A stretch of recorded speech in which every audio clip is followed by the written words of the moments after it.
ティファクトのはい、アーティファクトの公式チャンネルでございます。で、急に始まりました始まりましたね。ではじゃあ、はいメンバー紹介。またですか。今プラナバの誠司と思います。はい、で佐々木さんです。ズテープ佐々木さん。そうですね。ズテープスやら、はい、ドミューやら、ドミューノイズシンカロンやら、いろいろ一応知っていただいてるらしい。おなじみの佐々木さんでございます。毎度おなじみの。実は今プラナバでやってて、佐々木さんは現代ノイズシンカロン対、ズテープスで活動されてるんですけど、でこの前にアーティファクトっていうイベントを2009年から10年近く10年以上やってるのかな、やってまして、でそれのチャンネルの方を作らせていただきました。はい。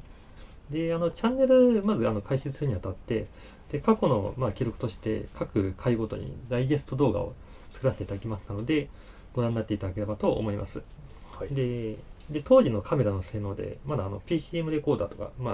使ったことなんですけど、ちっちゃいズームの、それ出たばっかで、結構当時画質が荒かったりとか、暗闇のライブだったりとかそういう時あったんですけど、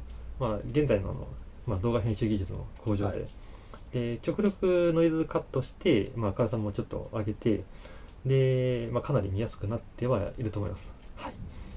でまたちょっと音声もマスタリングし直しましたので、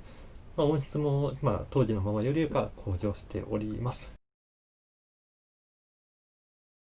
名前としてはアートと、アーティファクトと、そのファクトっていう、3つの英語の単語がありまして、でアートがアートですね、アート活動とってアート作品のアートで、でアーティファクトが人工物は、芸術品、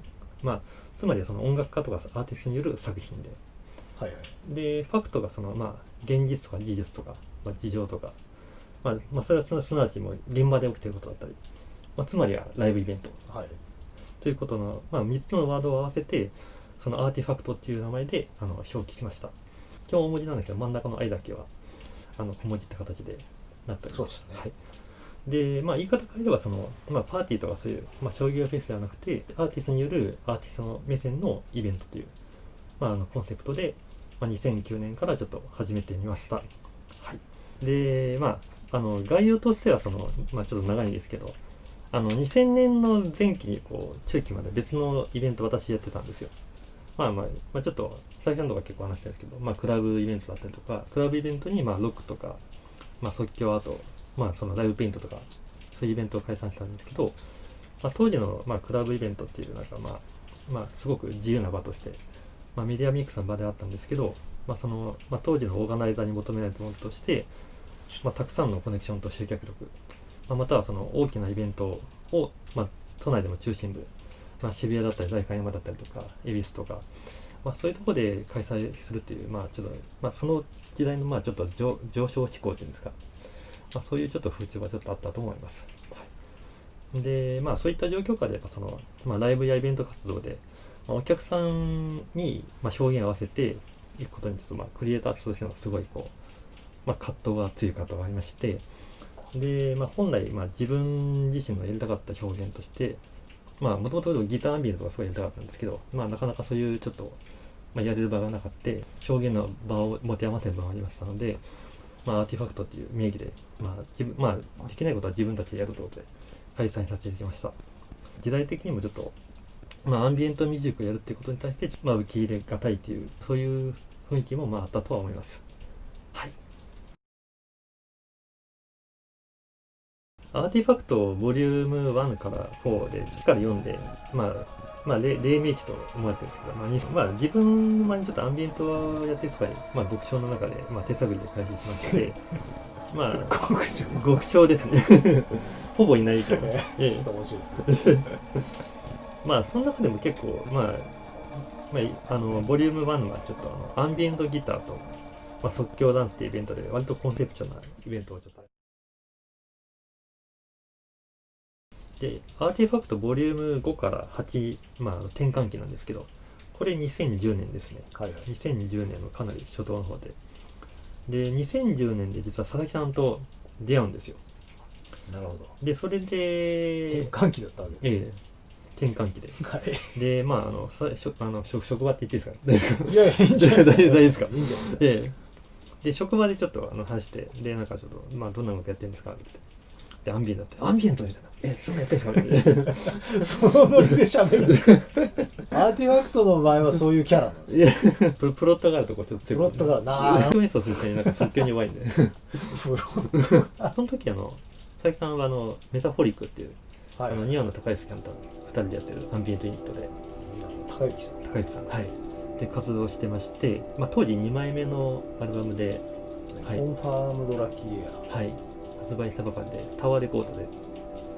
そういろんな営業当時やってまして、えはい、確かにタワーレコードにも卸してましたね。はい流れでちょっとライブ出演していただいてでボリューム5でそうですねここからちょっと割と頻繁にメタフォリックで出演していただきましたでまた当時極楽というバンドがすごいつながりがありましてで自分もギターで参加されてましてで結構出演していただきましてで彼らはもうバンドでありながらすごい個々のメンバーが多彩なアーティストでバンド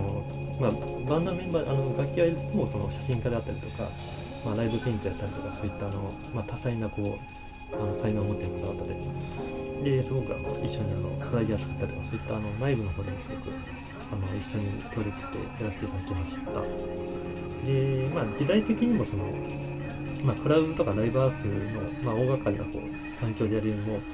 カフェとかライブバーって結構当時ちょっと流行ったと思うんですけど、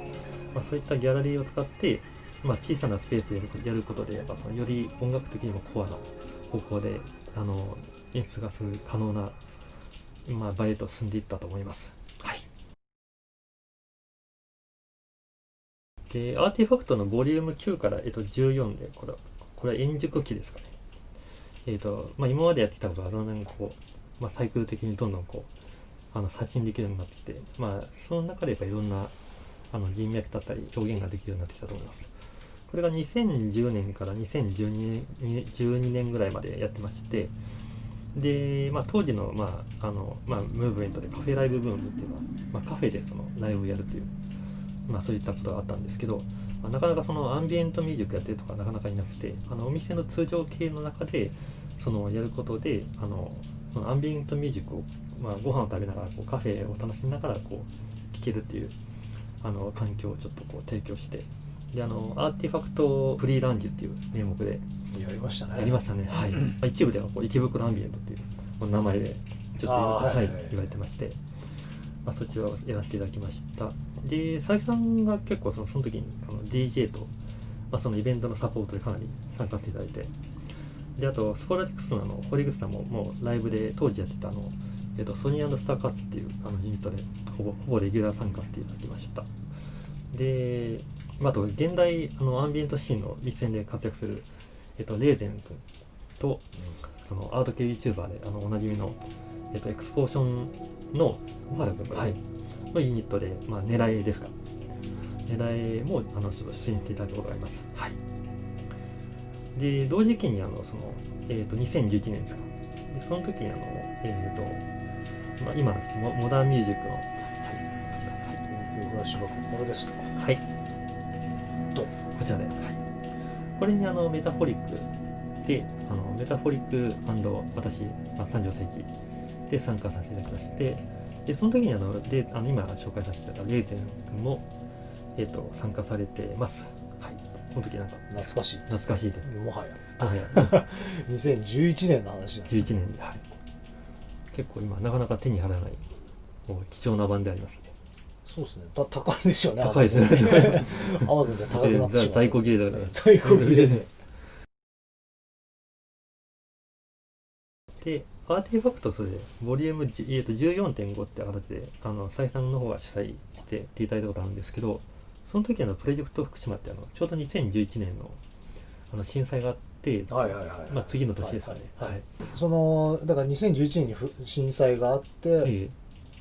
で、それに伴って、これいろんなところで話してるんですけど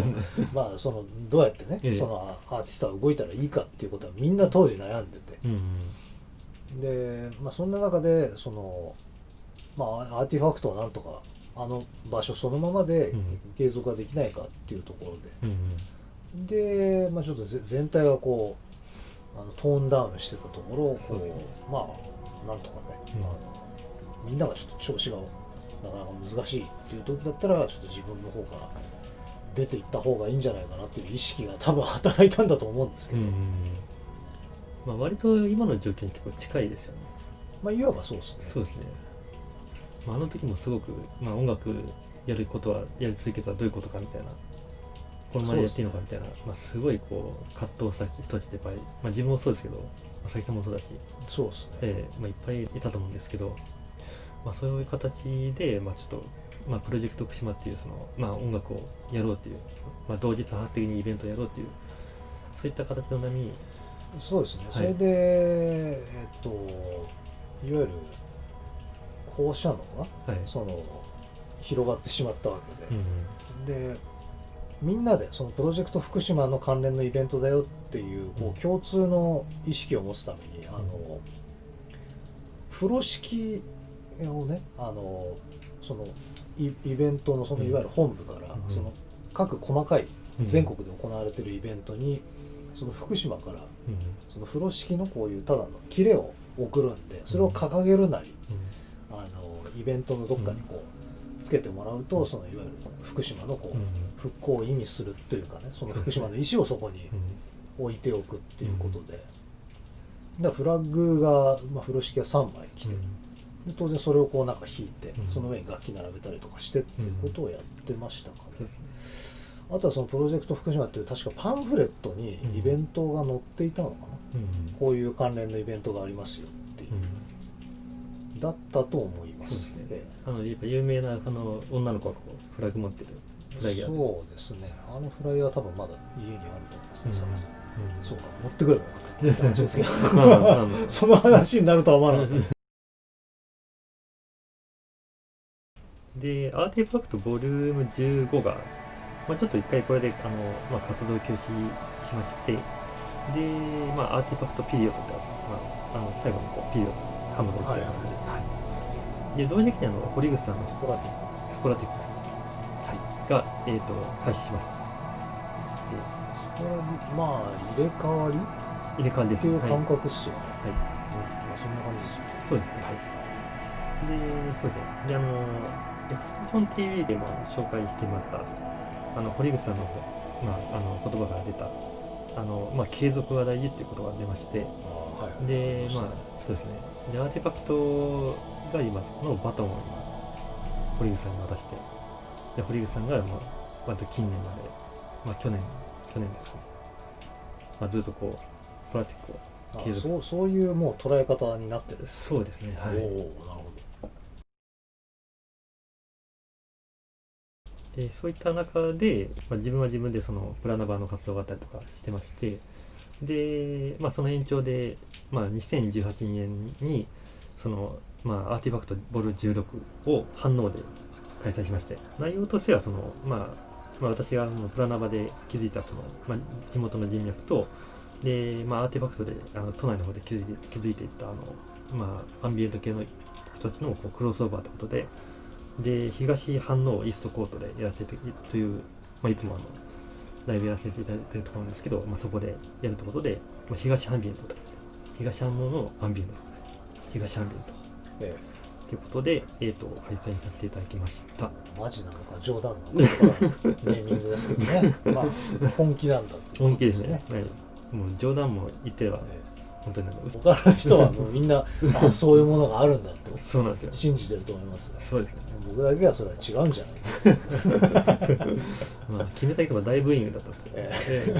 ど、もう言い続けるのが大事です。確認役としていいんですかそれ、まあ、堀口さんの言葉で言うと、続けることが大事みたいなるほど続けることが大事、なるほどね、もう言い続けることが大事です。なるほど、わかりました。はい、でその後もちょっとまた別のイベントを去年はちょっとやらせていただいたんですけど、でまた今後、まあ、ちょっとこういうコロナ禍の中でインターネットでまたその今サブスクとか、まあ、YouTube がありますけど、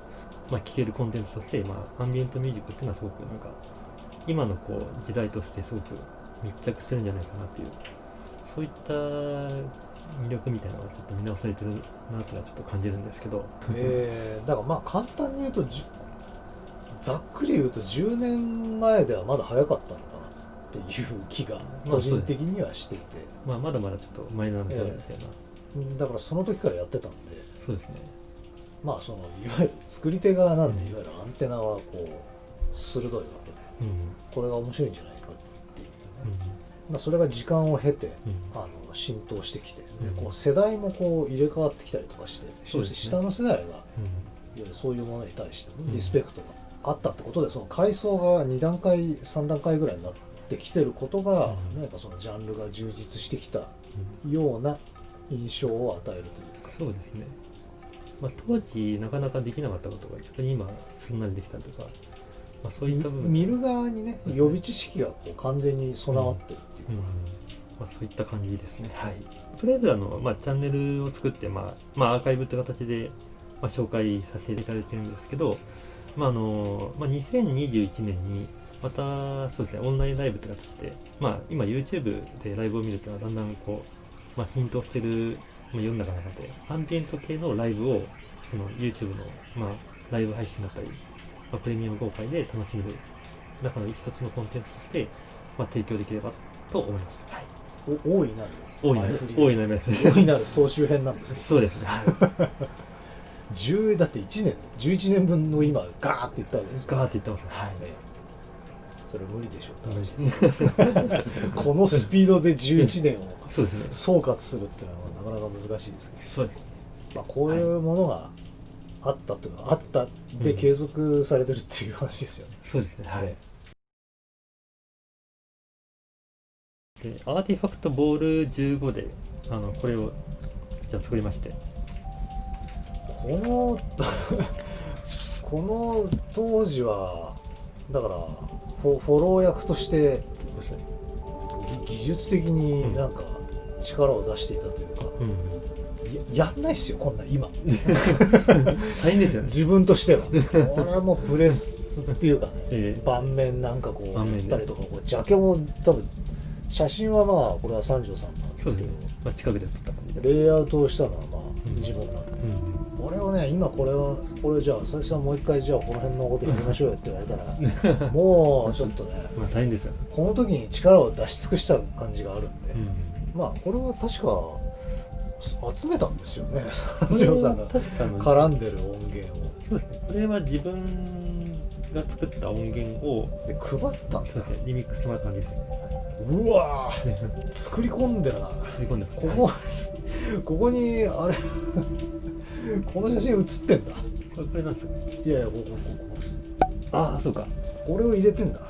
なるほど。これをやるエネルギー今もう残ってないですよ自分の中。結構一時期は相当作ったんですよね。相当っていうかだから、本当に前例がないわけなんですよ、まだまだインプロビゼーションが強い時代だったり、そのいわゆるこんな当たり前のこと説明してもあれですけど、アンビエントってインストゥルメンタルなんですよ基本的に、その歌がないわけですね、で明確なメロディーもないわけです、そのアブストラクトなわけです、その4分の4では測れないわけですよ、そういうなんかエクスペリメンタルなもののサウンドとして、そのいわゆるアバンギャルドな音楽全般があって、でインプロビゼーションがあって、ノイズがあって、アンビエント、当時はドローンをつけたアンビエントドローンなわけで、これはねやっぱりいなかったですよ、はっきり言って、それはやっぱりねなかなかこういうもんなんだよって出しても、それはなんかアバンギャルドの方にこう引っ張られたり、なんかアンダーグラウンドカルチャーなんでしょっていう感じで引っ張り込まれたり、なかなかお客さんとの呼吸が取れずに、はっきり言って超異端児でしたよね、自分なんか特に、異端中の異端って。だけどそのすごくこう音楽を深く掘って聴いてる人にしてみれば、それはあるものだよっていうね、それはあるものだよって言ってくれた中のお店の中の一つにモダンミュージックがあったわけで、モダンミュージックが出している東京フラッシュバックっていうオムニバスがあったわけで、ということはまだまだこういう時代だったんですよ、2010年。黎明期、本当に黎明期じゃないですか。あとはもう一個あれがありました、エレクトロニカっていう言葉ですね、だからいわゆるテクノのインストゥルメンタル、そうですね、テクノのなんか踊れない部分、クラブミュージックからちょっとこう派生した感じがありますよね。チルアウトとかまたちょっと今チルアウトってことが今また流行ってますけど、そうそう、当時はチルアウトなんてもう結構もう死後状態っていうか、そういう状態でしたかね。これはもうそういうなんていうんですか、システム的な話だけど、そのアーティファクト初期の運営もガムソーでしたっけ？ガムソーです。はい。でだから施設もまだまだじゃないですか。例えばこう、今だから言えることですけど、その僕の中のずっと課題だったんだけど、例えばそういう箱に DJ セットはないわけですよね、今度はね。で DJ セットはじゃあどこにあるんだろうったら、それはやっぱりクラブになるわけですよ。そうするとレンタル料がものすごい金額いっちゃうわけで、あとはそういう人脈の中で、そこに自分がいれば、なんかそこでなんか料金とかも、安くでいいよとかあったかもしれないけど、クラブ世代は少しずれてるんで、そうですね、その人脈が形成できてない状態だと、もう行くとこないわけですよ。クラブ行くかライブハウスかとか、ライブハウスか、どっちも高いわけですよね、いろんな諸事情で。どっちも高いし、どっちもその、ニーズが違うみたいな。だからいわゆるさっきのアーティファクト黎明期の思い出といえば、自分はそっちの方がすごくあって、そうですね、企画を持っていっても何ですかそれっていう、ありますよね。そういう話していいんですか？永遠これも続きますよ。そういうことですよ。だから、そのなんかこうアバンギャルドにこうなんかこう地底にどんどん潜っていくような、ハードコアな表現でもない、インプロビゼーションのように何かこう楽器と楽器をね、こうぶつけるものでもない、でかといって90年代からあったアンビエント概念っていうのはクラブが進化していくわけだから、みんなその世代の人たちはみんなこう上がっていってしまって、やっぱこう何か盤石なその層があるわけですよ、世代が。それに比べれば俺はこう10歳ぐらい年下なわけで、なかなか入っていけないっていうところで、この辺は本当に苦労したっていうか、接続がすごい難しかったですね。しかも当時のいわゆるまだまだエネルギーのあったインディペンデントシーンだったと思うので、なかなかそれはね、上の世代にどうやって認めてもらうか、その認めてもらうかっていうまず考え方があったわけですよ、その若いジェネレーションには。そうですね、まだまだこう上下の縦社会が、そうですね、そこにこうどうやって入って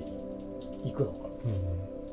っていう、その知恵を働かさなきゃいけないまだまだ時代だったっていうところがね、何をやるにも難しい。そうかで自由なところ行っちゃえばもう本当にフリーだから、何でもありっていうところで、じゃあアンビエントドローンっていうのを出して存在感があるかって言ったら結局ないわけで、もっと分かりやすいものが受けるわけで、そうですね、セッションやるとやっぱ音的にやっぱ埋もれちゃう音なんで、なかなかそういう演奏としてなんか認識してもらうまでが難しいみたいな。だその間を狙った音っていうのは、でも簡単に言えばクラブにはあったと思うんですよ、実はね。そうですね。ただこうどうしたってこう世代間をこう超える、そのなんかこうそれに値する知識とか、作るエネルギーとか、それが、簡単に言えばまだまだ、当時20代後半ですけど、すごいバリバリの人に比べれば少し劣っていたっていうところで、なかなかそこの接続が難しかった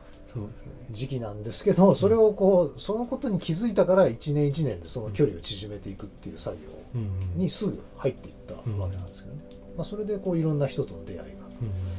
あって、その一つでモダンミュージックとの出会いもありで、音源がそこに入れてもらえたっていう話につながるっていうことで。で当時だから震災の自分で言えばそのニワノさんとやってるメタフォリックという、ニワノさんがギターで、自分はこうエディットとか録音とか、それをその素材をこの間説明したラップトップで、加工して流すっていうような、でさらにそれをアドリブでギター合わせていくっていうサウンドをやってたんですけど、その時でニワノさんにはニワノさんのコンセプトがあって、で自分はやっぱりそのいわゆるアンビエントドローンが強かったんで、これをどうにか進めていきたい、これが好きだっていう気持ちが強かったんで、いわゆるメタフォリックのフォローから何が言いたいかっていうと、結局自分でズーテープス ZT ということを始めたっていうのが震災の前ぐらいですよね。そうですね。2010年うんでそういったアーティファクトやってるうん自分は何か始めるうんメタフォリックから何か違うものを始めていくっていう中で、うん中の時代だったなと、そうですね。あそこが。だから結構自分としては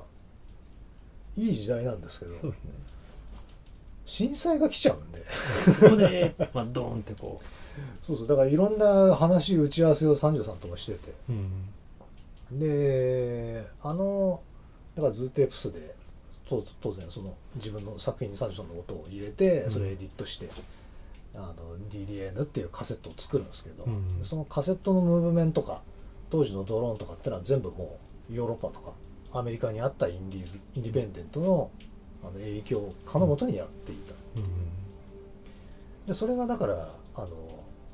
クラブから出てくるドローンとかアンビエントじゃなかったっていう話なんですよね。そうですね。ええ、そういういわゆるだからそういう形式ばったライブハウスとか、うんそういうところからこう解き放たれた人たちがフリーミュージックとして多分始めていたうんことが結果的に聞く側がアンビエントドローンと捉えた。そうですね。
本当にだからそういう時代でうん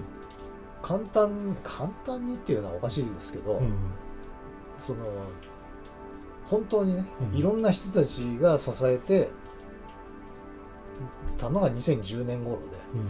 でそこから10年経ってなんかみんなが当たり前のようにアンビエントとかドローンとかって言ってるのは結構なことだと自分は思ってますけどね、それ以上にインプロビゼーションとかそのノイズとか、まあ、あるいはエレクトロニカ、エレクトロニカはまあ黎明期のような気がしますけど当時は、日本人がやるにはね、また今こう巡り巡って、まあ、そのエレクトロニックアンビエントっていうのがまたちょっと出てきたかなってまたちょっとこう活性化してる感じがしますよね。でそうですね、やっぱり機材が進化したのと、まあ我々は散々言ってますけど YouTube だったりとか、でそれはコロナっていう次の問題が起きても、それはやっぱり水面下でやってる人は進化させてるというか、そうですね。だからチルアウトって言葉またこう流行るとは逆に思わなかったですね。若い子がチルとかってなんかこう今チルアウトって言葉あるんだと思って。まあ今自分がね言ってる話ってのは何かというとこんなジャンルとして確立するなんて思ってもいなかったっていう話なんですよそれぐらいこう君らのやってることは一体何なんだろうかっていうような時代だった。まあ今から考えればそれはそうですよね、クラブがあって、その即興があって、でいわゆるハーシュ的なノイズがあったら、それはそこの間を行くような音っていうのが、それ一体どういうことなんだってそれはなりますよね。なりますよね。ノイズはすごくもうシーンとしてはかなり80年代からまあ、撮影されたシーンですけど、まあ、現代ので進化もやってるんで、まあまあまあまあそれもねまあはいまあ、今更説明もないですけど、だから結構国内でアンビエントを確立するのはすごくまだまだ本当になくて、でクラブにはだからあったあったですよね、クラブとあとだからいわゆるニューエイジっていうか、そこにはあったんだと思いますけど、今こうまたアンビエントだって言葉が出てきて、ああなんかまた変わった、10年経つと変わったなっていうのはすごいこう実感しますね。そうですね、だから本当にそのいわゆるアーティファクト黎明期といえば自分なんかはそれが一番強いですかね。で三条さんと震災前に打ち合わせをしてた中でもそういう自分がねアメリカのそういうインディペンデントシーンのドローンとかそういうののレコードはまだまだマイナーなものをいやこういうのがアメリカにあってって説明してた記憶があるんで、でそういうのの煽りを受けて、まあ、自分はこう、まあ、ズーテープスっていういわゆるテープカセットテープっていう概念を持ってくるっていうことでそのなんかアメリカのインディーズアメリカやヨーロッパのインディーズと何かこう共鳴してるよっていう意思をこう示そうとそこでしたわけなんですけど、まあ、それは結局今でも続いている、それがだからもっと深くなってノイズ行ったりとか、いろんなとこ行ってるんですけどね。カセットテープ2作目作ってでその、まあ、そのサンフォリックスメタルカービンですか、はいはいはい、あれも YouTube、まあ、上がってるんですけど完全に佐々木さんのノイズ行くその前兆ってないけどノイズドローンそうだからこの話もすると思うと完全にドキュメントなんですよどうやっていいかわからないんですよ、そのいわゆるアンビエントドローン概念にいた人が、そのインダストリアルノイズっていうのをどう自分のものにしていくかっていうのが、その模索に入るんですよね、その後でそれと同時になんかこうその音源を作るということが、ね、こう自分の中から熱意がこう消えていくというか、この最終形態はもう他の人に委ねた方がいいっていう、そういう気持ちに変わってくるっていうか、そういうなんか不思議な時期っていうか、そういう風になるんだなと。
メタフォリックはもう本当に録音とかそういうのをやって最終部分を自分が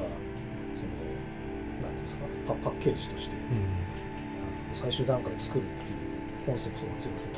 多分そこでなんかもうやりきったっていうか自分の中では一個終わったっていうか、で三條さんなどと知り合ってまた行くドローンっていうのはなんか自分の中で